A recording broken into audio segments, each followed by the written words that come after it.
fijarme a ver, o ir a lo de Facebook, o bueno, o no sé, a ver cómo puedo ampliarlo esto.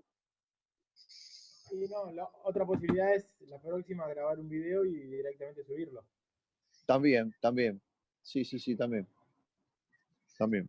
O bueno, o hacerlo con los 100 que están acá. Diferentes, profe.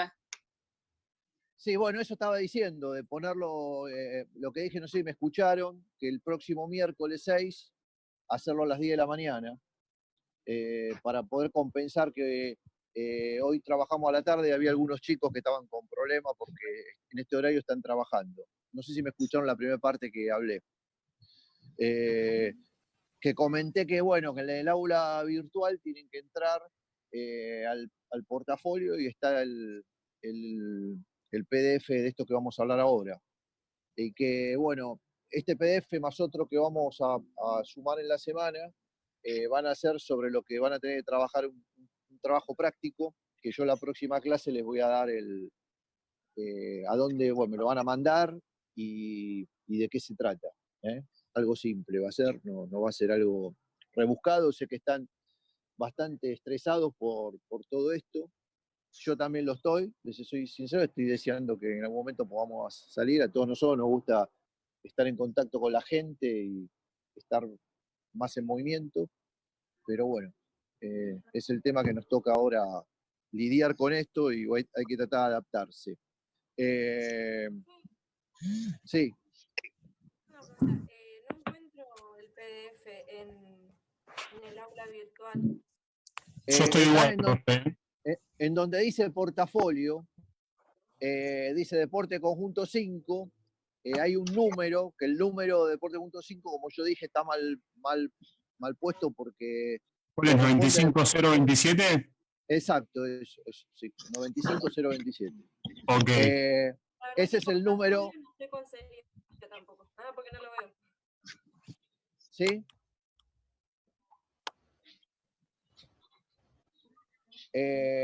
Yo lo cargué ahí en portafolio. No sé si después se lo puede cargar en el aula. Voy a fijarme bien si hay otro espacio para cargar. Igual no sé si lo pusieron, lo cargaron arriba del grupo de WhatsApp al PDF. Así que los que no estén, cualquier cosa averigüen por el grupo. Ah, bueno, delen. Sí, ¿Hay un grupo de Deporte 5?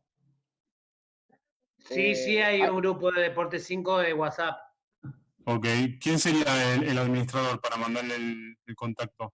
Ya te digo, creo que Beto. es Beto, el mismo. Beto. Beto, buenísimo. Beto Gracias. Ríos. Sí. Buenísimo, porque me están ayudando también a mí con esto para que todos puedan tener los PDF. El próximo, si ustedes después me pueden mandar el contacto de Beto, era que me dijeron que lo tienen, mejor así yo también lo cargo al aula virtual y lo cargo también al WhatsApp. Así ya lo tienen directamente de mí. Bien, un poco lo que vamos a charlar ahora, así vamos al tema, es el título es El cerebro en la construcción de la técnica, la táctica y la táctica deportiva. Yo en los últimos años me he dedicado a estudiar el tema de neurociencias, porque creo que, bueno, en nuestra futura profesión o profesión de profesor de educación física, o de algunos que se van a dedicar al deporte o se van a dedicar a trabajar en la escuela o con lo que trabajen, siempre estamos en contacto con gente y hay que manejar personas, ¿no? Entonces, conocerse uno mismo y conocer el cerebro de las personas que voy a manejar, creo que es fundamental como para siempre tener una buena relación y poder motivar y poder crear atención en la gente. Entonces, bueno, esto está un poco adaptado a lo que es, vamos a hablar de técnica, de táctica también, en forma general, y charlar un poco de lo que pasa en el cerebro cuando aprendemos, sobre todo, ¿no? O cómo aprendemos. Dentro de las neurociencias, al ser humano se lo encuadra con esas siglas que es unidad cuerpo-cerebro-mente, más MA, que es el medio ambiente. Somos una unidad donde funciona todo coordinado, tanto el cerebro y la mente, por supuesto, y el cuerpo. En un momento, ustedes saben, cuando se empezó a estudiar esto hace, no sé, 40 años atrás, se pensaba que el cerebro está por un lado, que la mente no influía tanto en lo que es el cuerpo, pero hoy sabemos que está todo unificado, y a eso le sumamos el medio ambiente. Es importante saber esto del medio ambiente, porque, por ejemplo, Messi, si se hubiera quedado jugando al fútbol en Rosario, por ahí hoy no sería Messi, y fue un lugar donde se lo estimuló de una determinada manera y se le dio posibilidades para que por ahí sea el jugador que es. Y así podemos poner un montón de casos, ¿no? De científicos o de escritores o de filósofos, no sé qué, en el lugar donde estaban, crecieron y se pudieron desarrollar y pudieron ampliar toda esa carga de talento genético que tenían porque el medio ambiente los ayudó a que pase eso. O sea que el medio ambiente es fundamental, ¿no?, para que uno pueda desarrollar todas sus habilidades. Por eso es importante saber, tener en cuenta cuando yo voy a dar una clase de educación física en un determinado lugar, me toca adaptar ese lugar donde yo voy a trabajar, ¿no? Y hoy en día eso se plantea mucho. Entonces, tener en cuenta el medio ambiente creo que es fundamental. El cerebro tiene como primer objetivo, el objetivo número 1, la supervivencia. Hoy mismo pasa eso. Parecería que eso está alejado y decimos, no, eso es el cerebro básico, pensaba que lo importante era la supervivencia, pero en realidad hoy mismo sigue pasando eso, porque cuando yo estoy en un trabajo y se corre la bolilla que van a hacer corte de personal, entra en juego la supervivencia. Entonces, ya la parte cognitiva o la parte de pensar o de tratar de resolver problemas o trabajar para la empresa, lo dejo un poco de lado y trato de sobrevivir de alguna manera, ¿no? Lo mismo pasa en un equipo deportivo, cuando el entrenador presiona a los jugadores, estamos hablando por ahí de un equipo profesional, presiona a los jugadores y les dice si no cumplen determinadas pautas que yo le doy, los voy a sacar del equipo. Entramos en modo supervivencia. Y lo mismo pasa en una clase de educación física, aunque estén trabajando con chicos, cuando uno crea una presión extrema y estresa a los chicos de una determinada manera, que por ahí los chicos, por una determinada edad que tienen, no pueden asimilar esa presión que ustedes le pueden poner, ustedes o cualquier profesor, también uno entra en modo supervivencia. Cuando uno entra en modo supervivencia, lo cognitivo, no todo lo que uno puede aprender cognitivamente, queda a un lado. Entonces, trata de sobrevivir. Esa, digamos, que es la primer función del cerebro. La segunda es la reproducción, por supuesto. Y todas estas funciones básicas que tiene el cerebro, un neurocientífico, ya hace como 40 años atrás, que habló de los 3 cerebros, de lo que se llama la teoría del cerebro trino, que son 3 cerebros, que se fue armando un cerebro arriba del otro. Entonces, ese primer cerebro, que es el instintivo, que también se llama cerebro reptiliano, se habla de que hace 500 millones de años tenemos ese cúmulo de cerebro, que es, como yo ahora le voy a comentar, el cerebro instintivo maneja todas las funciones que tienen que ver con la homeostasis, o sea, por ejemplo, el latido del corazón, la respiración, el hambre, o tratar de saciar el hambre, todo lo que son funciones básicas, instintivas, que vienen ya en nuestro bagaje genético, está en ese cerebro reptiliano, que yo les estoy comentando. Estoy hablando de 500 millones de años, ¿no?, de esto.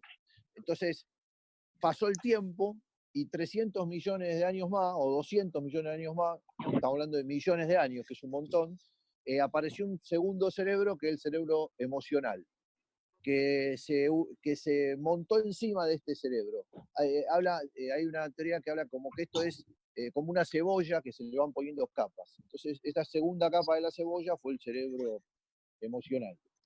Aparecen las emociones. Si bien el cerebro anterior funciona solamente en el presente, ¿no?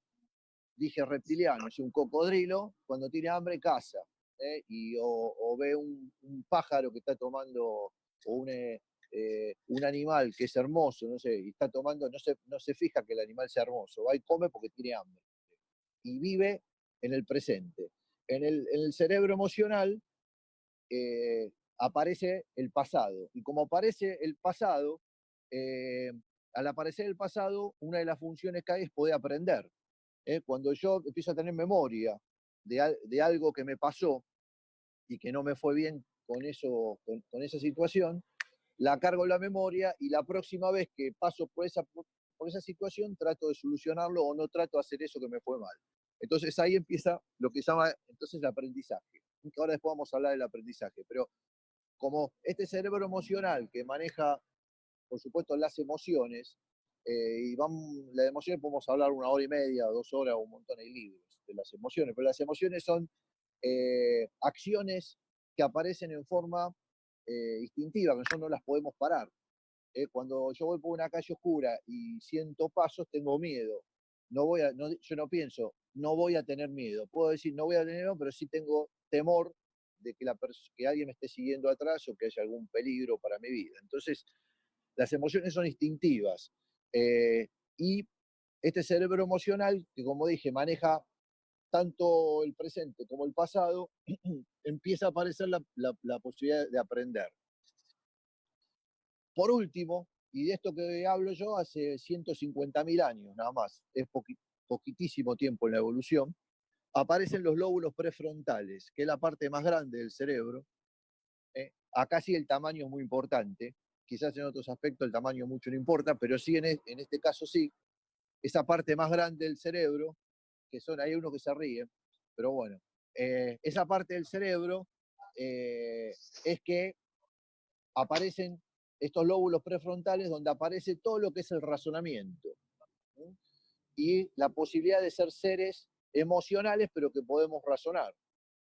A pesar de eso, y como en la evolución hace tan poco tiempo que apareció esta parte del cerebro, esa parte del cerebro no tiene gran peso hoy en día todavía. Quizás dentro de cientos de miles de años por ahí sí equipare a las otras dos. Hoy, tanto lo instintivo emocional tienen bastante más peso. Por eso son muchas cagadas que nos mandamos a veces en la vida y nosotros decidimos distintas cosas en la vida y nos creemos que estamos decidiéndola en forma racional, pero muchas veces decidimos emocionalmente. Por eso nos equivocamos muchas veces.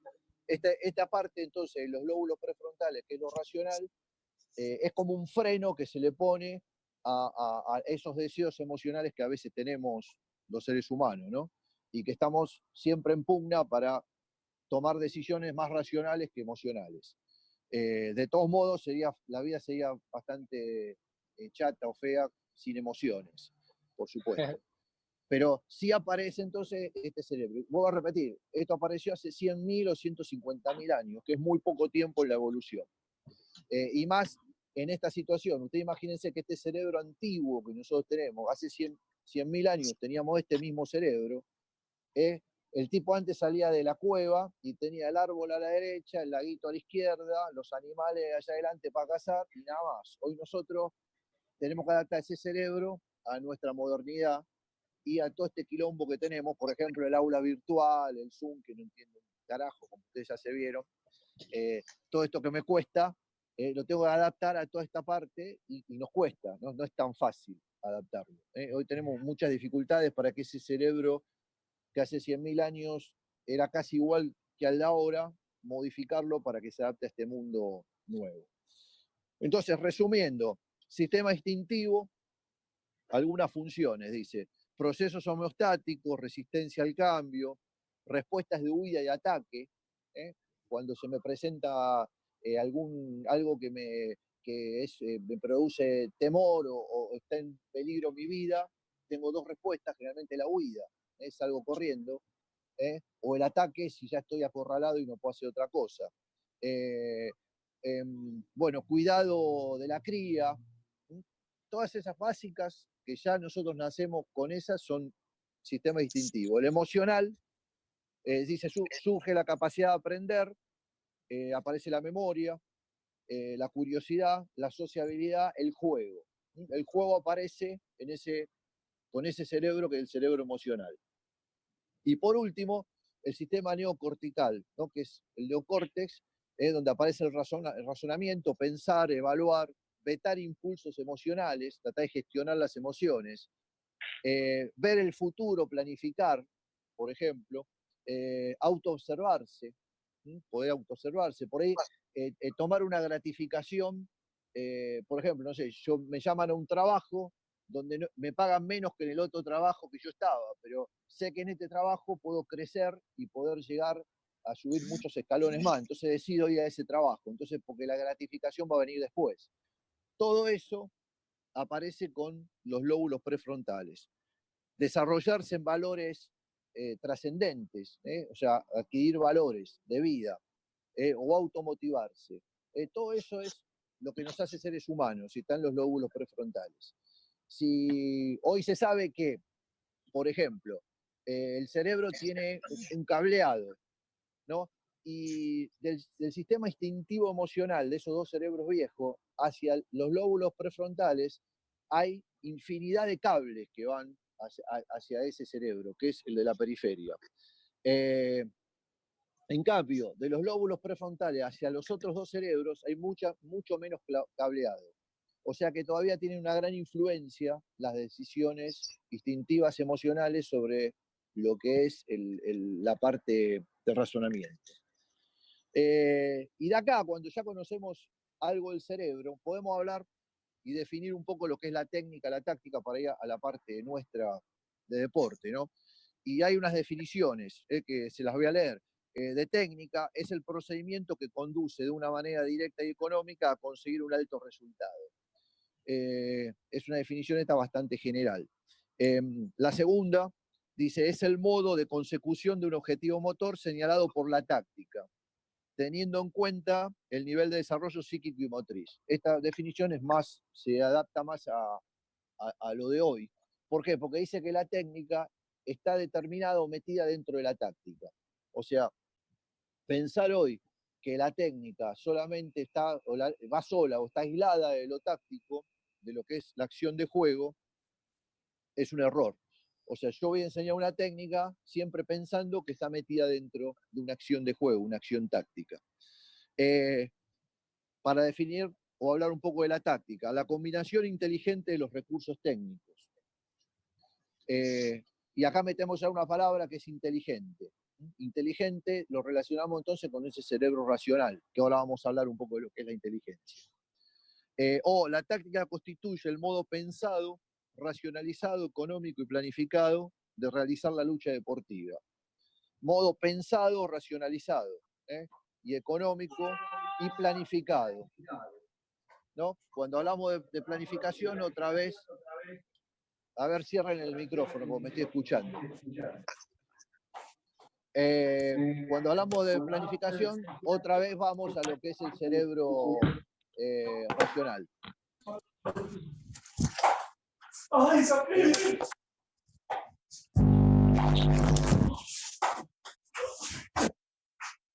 Bien, por último, hay otra definición que me parece que es la más completa, que dice que es la combinación inteligente de los recursos motrices de forma individual y colectiva.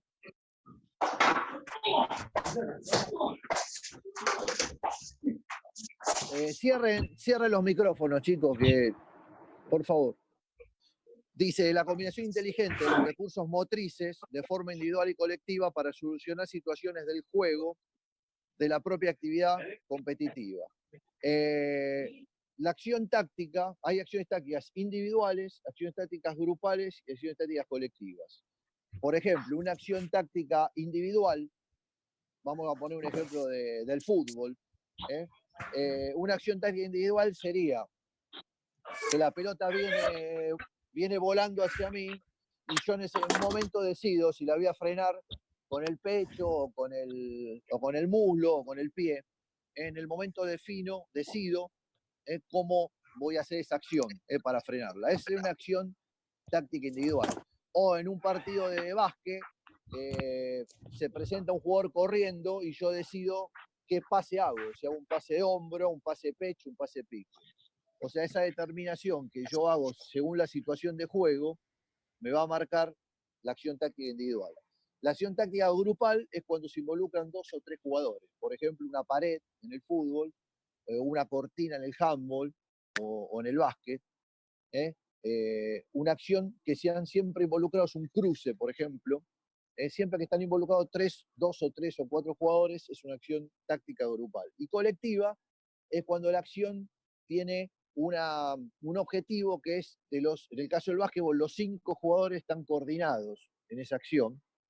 En el handball los 6, en el fútbol, bueno, toda la defensa, juega toda la defensa con el arquero y con el número 5 y coordinan una acción defensiva, hasta puede ser todo el equipo cuando pierde la pelota, qué hace para poder recuperar la pelota de nuevo.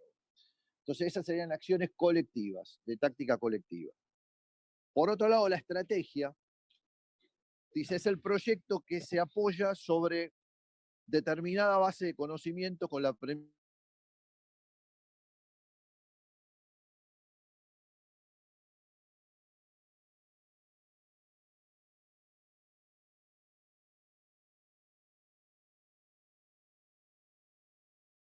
profesional, cuánto dinero ganan esos jugadores y yo puedo acceder a jugadores mejores, más caros y poder armar un equipo mejor.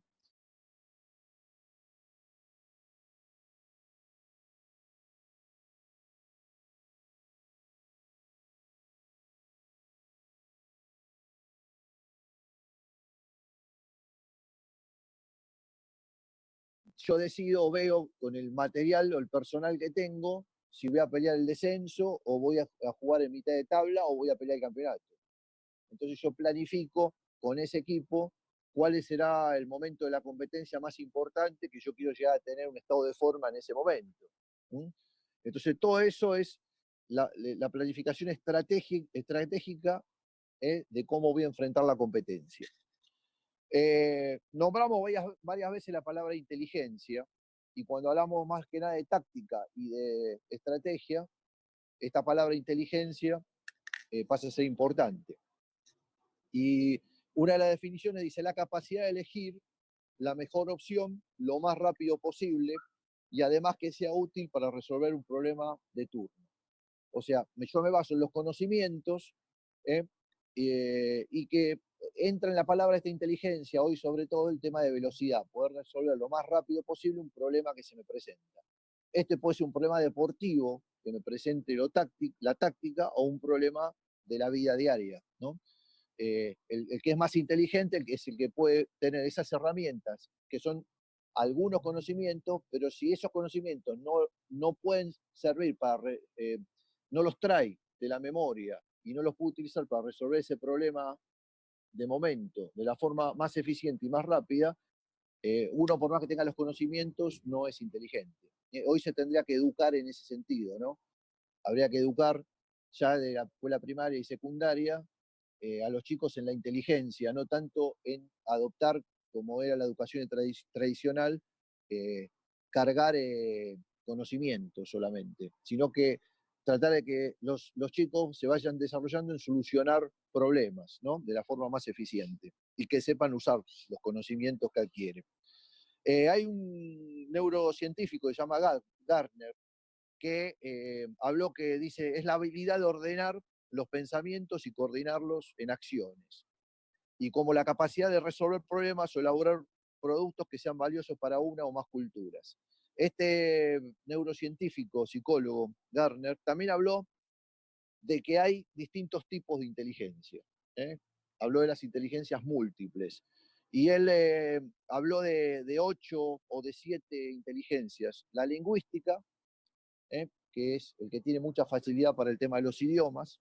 La lógico-matemática, la musical es el tipo ese que tiene el oído especial, que puede escuchar todo. La espacial y naturista, espacial y la naturista aparte. La cinético-corporal, que es un poco la que nos une en la carrera de educación física, ¿no? A los que nos gusta movernos, o tenemos facilidad para movernos, o o esos que ustedes tendrán compañeros que juegan bien a todos los deportes, entonces tienen mucha facilidad para los deportes. Y hay dos inteligencias que son muy importantes, quizás las más importantes, que es la intrapersonal, que es la de conocerse uno mismo, o sea, trabajar con uno mismo para conocer en qué aspectos tiene que mejorar en su persona, y la interpersonal, que se refiere a cómo yo trabajo con el prójimo, ya sea con los alumnos, ya sea con otros compañeros de trabajo, cómo me relaciono con los grupos. Yo creo que estas dos inteligencias, tanto la interpersonal y la intrapersonal, pasan o nos atraviesan nuestra carrera en forma muy, muy importante. ¿Cómo aprendemos? El aprendizaje tiene etapas generales. Las etapas generales, que nosotros por ahí las podemos adaptar a la enseñanza de un deporte, pasa por 4 etapas. Una es la recepción de la información. Vamos a ver en una diapositiva que hay más abajo que en el deporte la recepción se realiza el 80% en forma visual. La comprensión de la información, o sea, yo veo, me llega la información y tengo que entenderla, de qué se trata. El entrenamiento de esa información generalmente pasa por la repetición, o sea, repetir esa acción técnica que me están enseñando o esa acción táctica, la repito. Y por último, la automatización de esa información recibida. ¿Qué es automatizar? Es cuando yo un gesto técnico lo comprendí, lo repetí, me equivoqué, por supuesto, muchas veces, y lo puedo llevar al juego y aplicarlo en el juego. Y lo hago casi sin pensar. Si yo ese gesto técnico lo llevo al juego y lo hago, ven a un chico que, por ejemplo, no sé, va picando la pelota y la pasa por atrás del cuerpo, o un jugador va conduciendo la pelota con los pies y hace un pase sin mirar a uno acá por el costado, o utiliza cualquiera de los bordes del pie para pasar la pelota, sin pensarlo, lo hace en forma natural, quiere decir que tiene automatizado ese gesto técnico. Se automatiza, se dice que está aprendido cuando está automatizado, que lo puede utilizar en el momento del juego. Más abajo vemos que hay una fase de aprendizaje, que son 10 fases que tiene el aprendizaje. Y acá está también referido a lo que es un aprendizaje teórico. Un aprendizaje de algo teórico que también puede tener una adaptación a la parte física. Está mucho más especificado. En vez de 4 pasos, está en 10 pasos. Yo voy a hacer una pasada rápida por cada uno de los pasos, para que tengamos una comprensión de esto. Dice, el primer paso es el inconsciente no capacitado. O sea, es la ignorancia de la ignorancia. No sé que no sé. Si yo no conozco un aspecto de algo, es muy difícil que pueda aprender. Si no conozco, no sé que eso existe, así que no voy a poder aprender eso. Así que ese sería ese primer paso, la ignorancia de la ignorancia. Tener ignorancia de algo que no conozco. El segundo sería el consciente no capacitado. El consciente no capacitado es cuando yo sí ya ahora sé que existe algo que no conozco. Quiero aprender sobre, no sé, física cuántica. Sé que existe, tengo una idea, pero no sé ni cómo avanzar o meterme en ese aprendizaje. Esa sería la segunda fase. La tercera, búsqueda del conocimiento. Si yo quiero aprender de física cuántica, empezaré a buscar libros de física cuántica, empezaré a entrar a internet, en Google, a buscar de qué se trata, empezaré a buscar autores, o sea, empezaré a informarme de cuáles son esos modos o métodos para obtener información sobre ese material de lo que yo quiero aprender. El cuarto paso sería la zona de aprendizaje teórico. O sea, primero aprenderlo en forma teórica, eso. Y acá aparece, por un lado, lo que es la ansiedad. La ansiedad es cuando yo digo, bueno, quiero aprender tal tema, y me cargo de información, y tengo tanta información que al final no aprendo nada, o sea, me estreso ante tanta información que recibo. Eso no está bien. Y tampoco está bien el aburrimiento. El aburrimiento sería cuando siempre leo el mismo libro, siempre recibo la misma información, estoy en un tema mucho tiempo, y no produzco cambios, eso hace que la atención se vaya para otro lado y produzco el aburrimiento. O sea, cuando hay aburrimiento, difícilmente hay aprendizaje. El quinto es la confusión. La confusión es cuando yo voy a aprender un tema que por ahí escuché algo en algún momento o alguien me enseñó algo de ese tema en algún momento, pero ahora estoy aprendiendo de alguien que me está haciendo profundizar en el tema. Esos conocimientos que yo tenía a veces chocan contra lo que me están enseñando y se produce una confusión, que es lógica, ¿no? Son los viejos conocimientos que se están debatiendo con los nuevos conocimientos. Entonces, esta etapa de confusión aparece siempre. Aparece siempre. ¿Será verdad lo que me está diciendo este tipo? Entonces, esto hace que se produzca esta confusión y que yo internamente tenga este conflicto, que es bueno, porque seguramente de ese conflicto va a salir el verdadero aprendizaje. El punto 6 sería la comprensión del conocimiento. Ahora yo comprendo, ya pasé la confusión, comprendo de qué se trata, empezamos a entender lo aprendido y saber sobre ese tema que estamos abordando. El séptimo es el consciente capacitado, o sea, todavía el aprendizaje sigue siendo teórico, pero ya se puede decir que lo domino, ya domino ese aprendizaje. Quizás lo domino de una determinada forma, pero todavía no lo puedo aplicar en forma práctica. Ahí vienen luego el 8 y el 9, son zonas de entrenamiento. Hay una zona de entrenamiento, la primera, que se llama zona de entrenamiento en frío, que es cuando yo trabajo imaginándome ese aprendizaje, cómo yo lo haría en lo práctico. Es solamente una imaginación, porque todavía no lo pude llevar al práctico. Y si vamos al deporte, a un chico yo le puedo decir, bueno, vamos a aprender la bandeja, miren este video, o miren un partido de básquet, la bandeja es esto, dar los 2 pasos y tirar. Entonces el chico puede mirarlo y se puede imaginar él haciendo ese gesto técnico. Para ir luego al número 9, que es el aprendizaje de ese conocimiento en caliente. Ahí sería llevarlo, eso que el chico imaginó y que pasó por todo el proceso de la parte teórica a la práctica. Entonces ahí sí yo empiezo a ejercitar con los distintos métodos de entrenamiento que ustedes conocen, no sé, método global analítico, los distintos métodos que hay, para empezar con el tema de las repeticiones y empezar a que el chico pueda internalizar en forma progresiva ese gesto técnico o táctico o acción táctica que le voy a enseñar, y esas primeras repeticiones que van a tener errores y que voy a tener que corregir. Hasta que llegamos al último punto, que es el 10º, que es la aplicación del conocimiento en la vida diaria. O sea, está automatizado y ya lo puedo hacer inconscientemente. Es, por ejemplo, cuando manejamos. Cuando yo estoy manejando el auto, no estoy pensando, tengo que poner primera, segunda, frenar. Lo hago en forma inconsciente, porque ya tengo automatizado ese pensamiento y pasé por todas las etapas que estoy mencionando. Yo decía la percepción. La percepción, el 80% es visual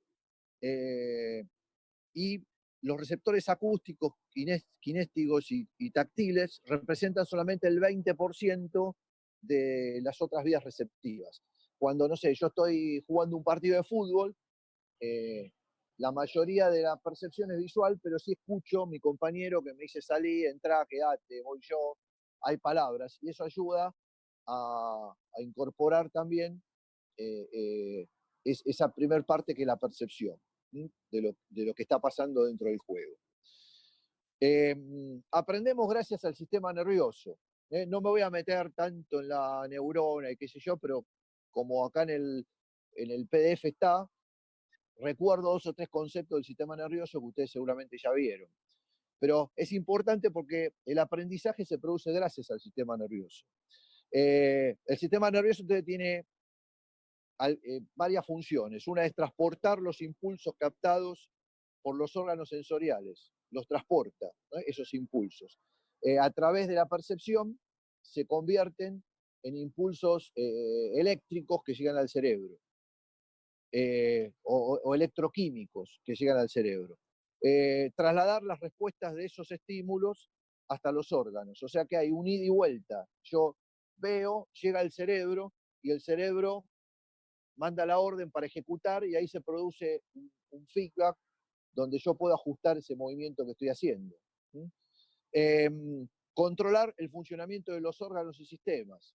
Por supuesto, eso se produce en forma inconsciente, ya hablamos de ese primer cerebro que habíamos visto, que es el que regula estos órganos o sistemas nuestros en forma, no estoy pensando que estoy respirando, ¿no? Y el corazón lo mismo, etc.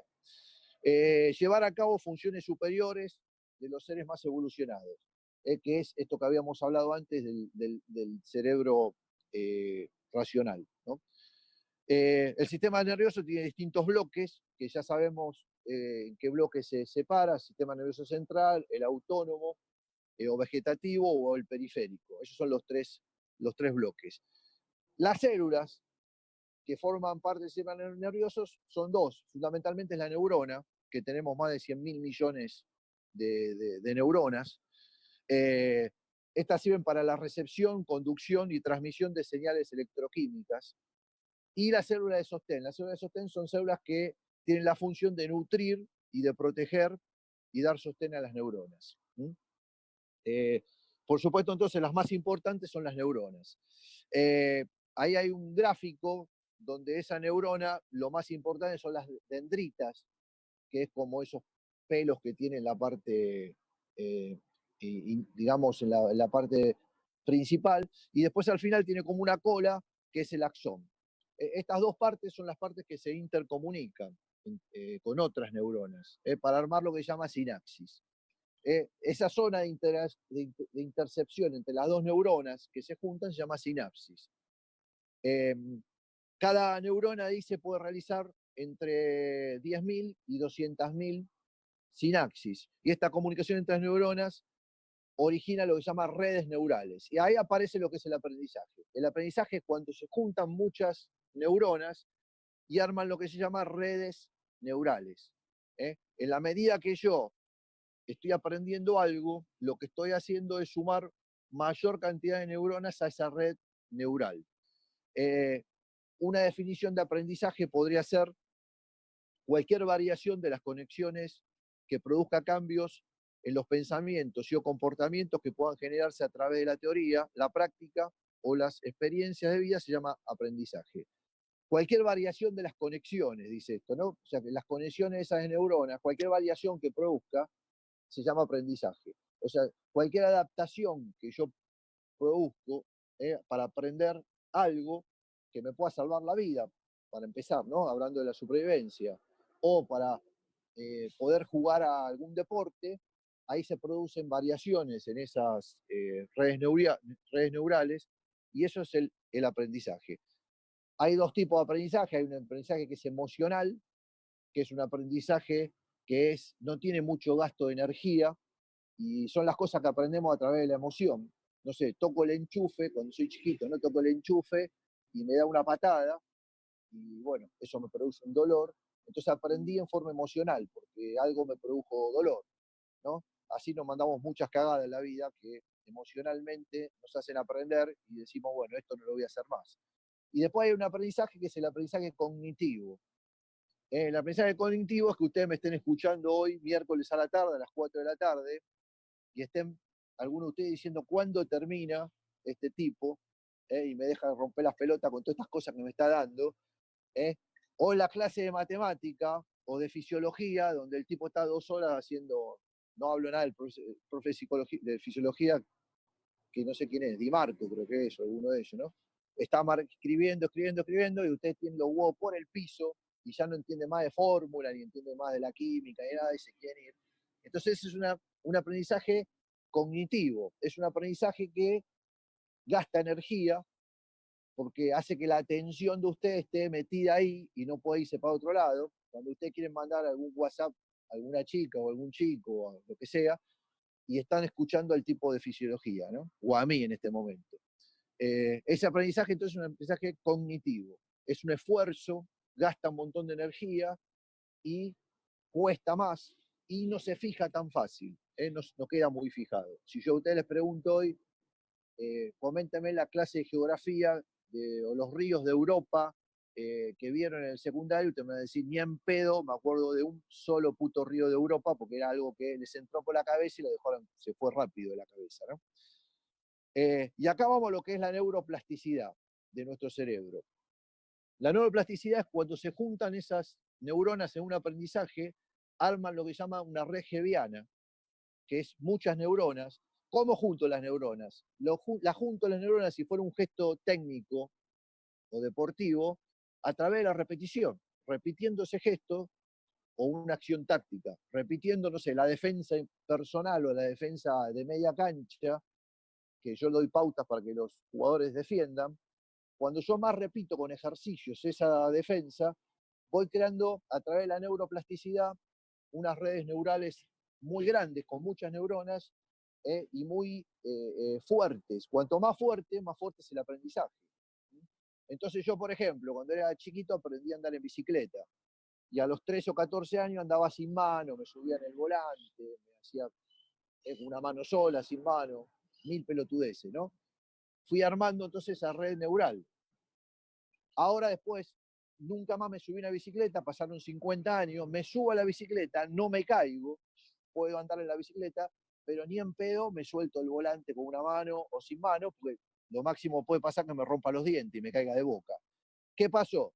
Ese aprendizaje que yo dejé de hacerlo se perdió en un montón de aspectos, porque muchas neuronas de ese aprendizaje se fueron a otros aprendizajes y quedó una base pequeña de neuronas fija que me permitió subirme a la bicicleta y no caerme. Esto es lo que se llama neuroplasticidad. Podemos aprender a lo largo de toda la vida, porque esos aprendizajes que no usamos, esas neuronas se van a otros aprendizajes distintos. Son utilizadas por otros aprendizajes distintos. Entonces, dice neuroplasticidad, variabilidad del tamaño y tipos de redes hebbianas acumuladas en la unidad cuerpo-cerebro-mente a lo largo de la vida. Aumento de la capacidad de adaptación a nuevas situaciones y aumento de posibilidad de supervivencia. Por supuesto, siempre cuanto más aprendo, más tengo chance de sobrevivir. El hombre de las cavernas iba primero a cazar solo. Entonces venía el mamut y lo cagaba de un cuerno y moría el tipo. Entonces un día dijo, vamos de a 2, vamos de a 3, hasta que después decidieron que iban de a 10. Entonces de a 10 sí podían cazar en grupo, en forma colectiva. Entonces ahí apareció un instinto que se llama instinto gregario, que las cosas, nosotros somos más seres sociales y colectivos para hacer las cosas que individuales. Aunque a veces el sistema nos quiere decir que por la meritocracia nos vamos a recibir de ingeniero nuclear sin tener un mango, es una gran mentira que nos meten en la cabeza, que vamos solitos a hacer todo y todo vamos a triunfar. Es algo que es una sanata, ¿no? Las cosas son más que nada grupales. Si alguien no me ayuda de afuera o no me da un empuje de afuera para poder estar en la universidad pública y formarme, es muy difícil. Por eso este instinto gregario es uno de los instintos que nosotros traemos dentro de nuestro cerebro, ¿no? Que nos sentimos más cómodos a veces haciendo las cosas en forma colectiva o grupal. Pero entonces, volviendo a la neuroplasticidad, hay una neuroplasticidad positiva, que es cuando sumo neuronas y armo la red más fuerte, y negativa cuando dejo de utilizar ese aprendizaje y esas neuronas se van a otros aprendizajes. Esto se descubrió porque en una época decían que cuando uno envejece, por suerte a mí me faltan todavía como 30 años, pero cuando uno envejece, esas neuronas de esos aprendizajes, hay neuronas que se van muriendo. Hoy mismo también se sabe que hay una neurogénesis, que hay una parte del cerebro que sigue produciendo neuronas, en menor cantidad, pero sigue produciendo neuronas, ¿no? Pero se pensaba que las neuronas se morían, entonces uno, al tener menos neuronas, también se iban muriendo ciertos aprendizajes y tenían menos capacidad de aprender. Bueno, eso no es así, uno puede aprender hasta el último momento de la vida.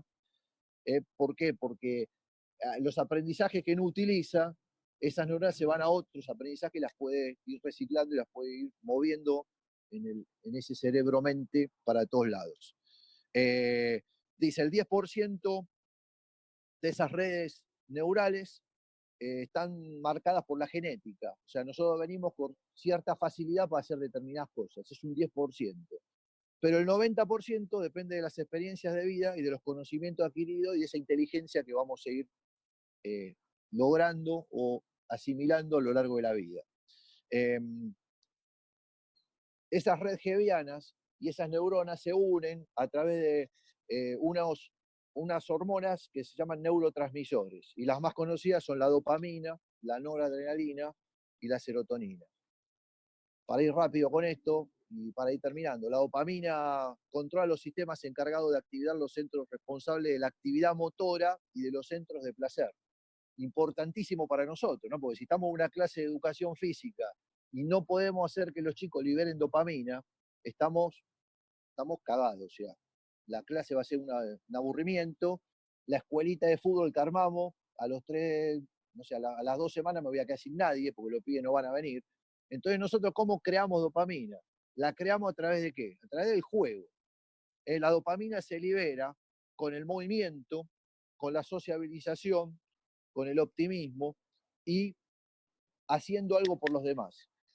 Cuando hablamos de movimiento y socialización, podemos decir, y haciendo algo por los demás, y estar contento que usted hace una actividad, creo que el juego nuclea todo esto que estamos hablando. El juego produce dopamina. Esto es como cuando en la clase de básquet, los alumnos del profesorado me rompen la bola cuando empieza la clase y me dicen, ¿cuándo jugamos, profesor? ¿Cuándo vamos a jugar?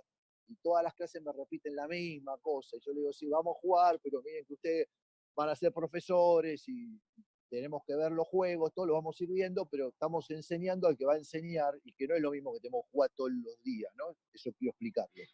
Pero bueno, el juego es una forma de poder liberar dopamina en el cerebro de la gente.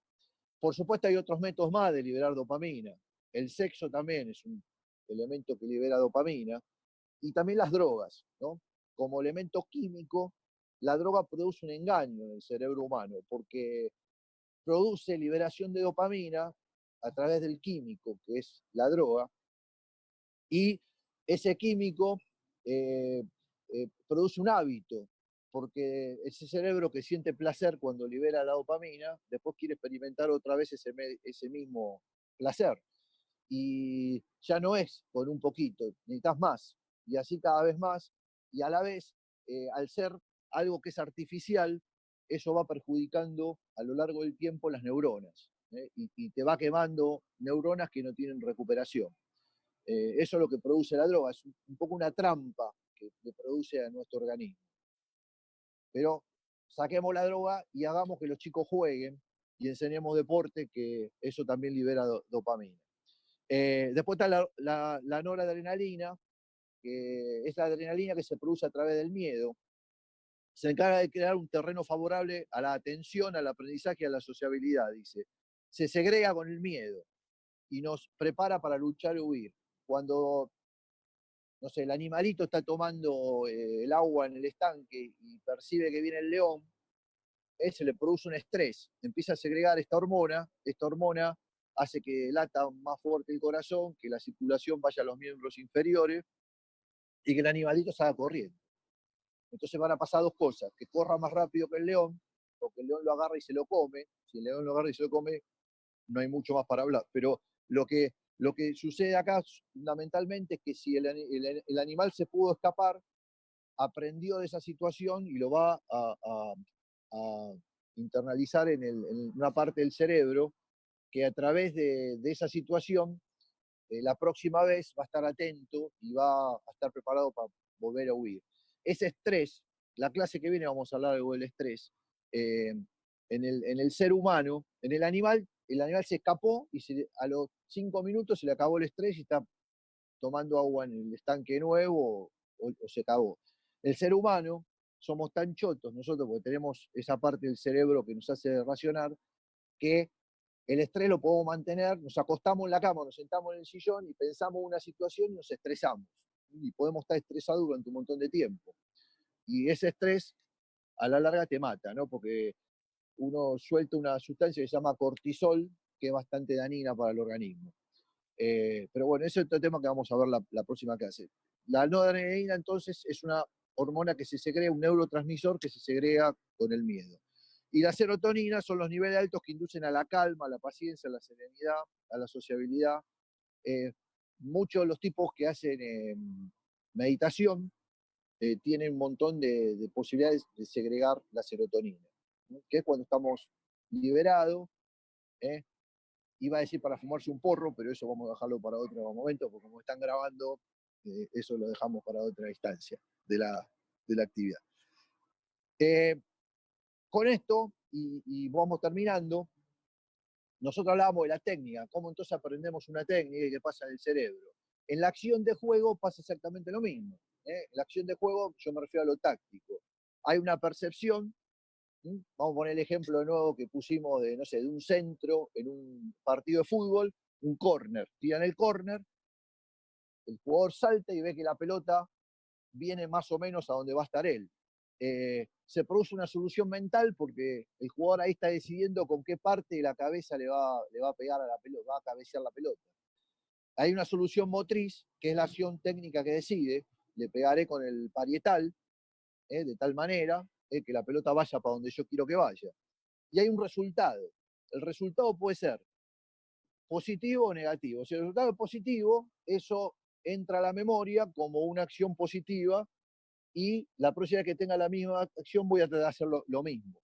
Pero si el resultado es negativo, entra lo que se llama una retroalimentación, que es ajustar ese movimiento. Si yo cabeceé y le pegué al que iba vendiendo panchos en la tribuna, seguramente no tuve éxito en esa situación y eso se va a guardar en la memoria para que la próxima vez, en la próxima situación, haga un ajuste sobre eso.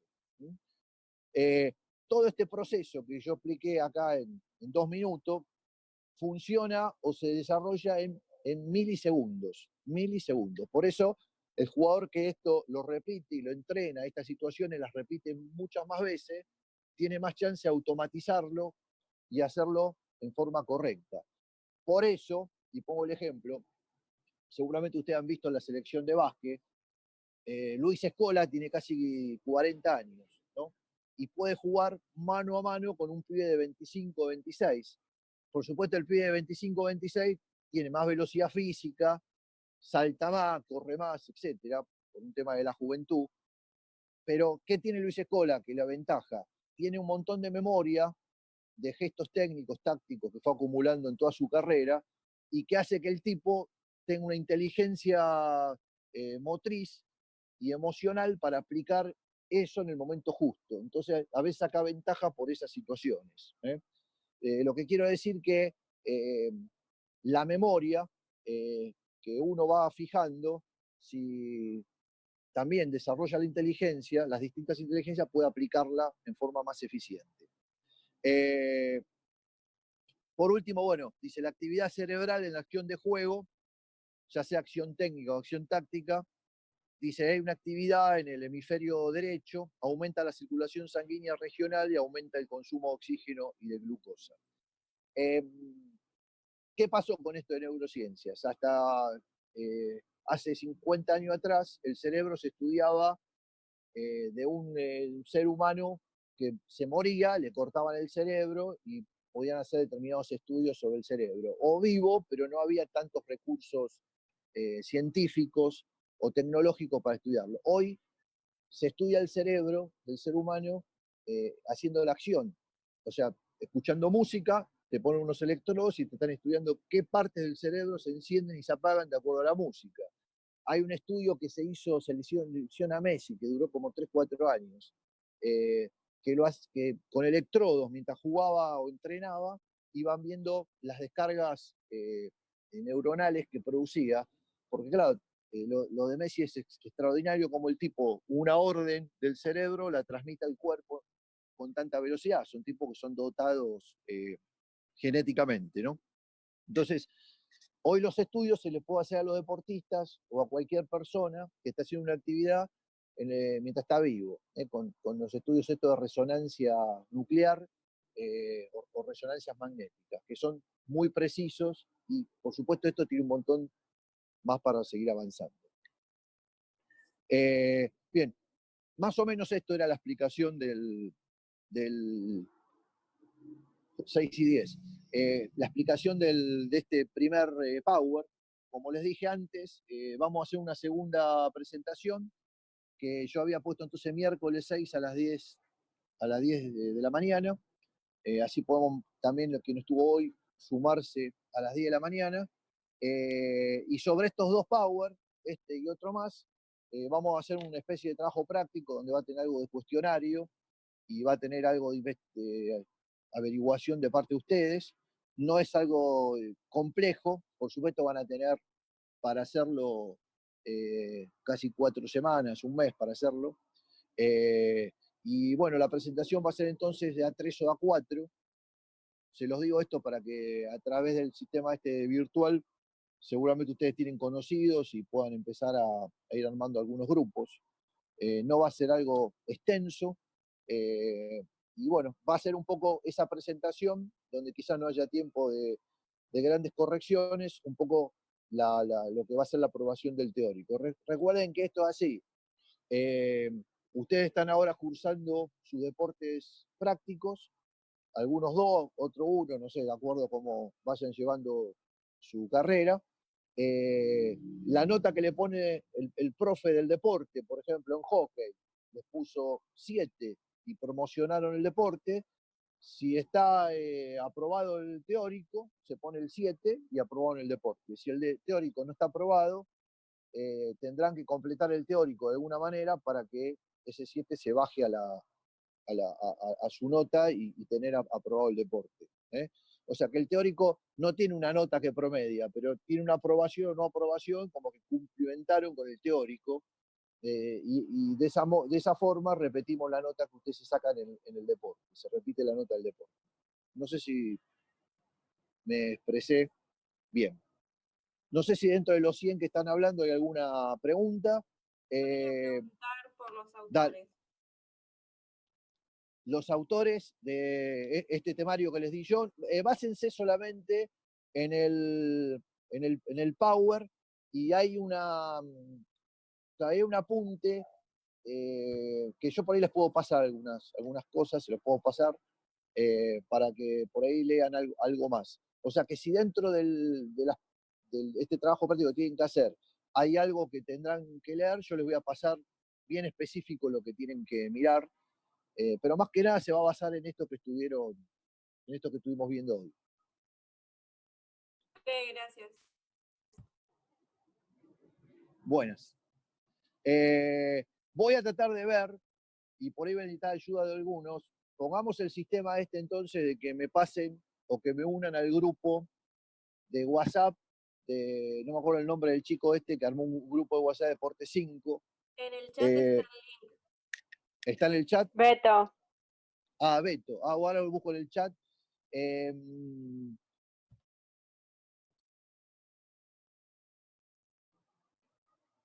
Ahora lo voy a buscar en el chat.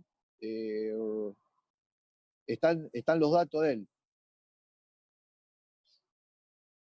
Está su WhatsApp acá, y el link para que te lleve directamente al grupo. Las dos copias.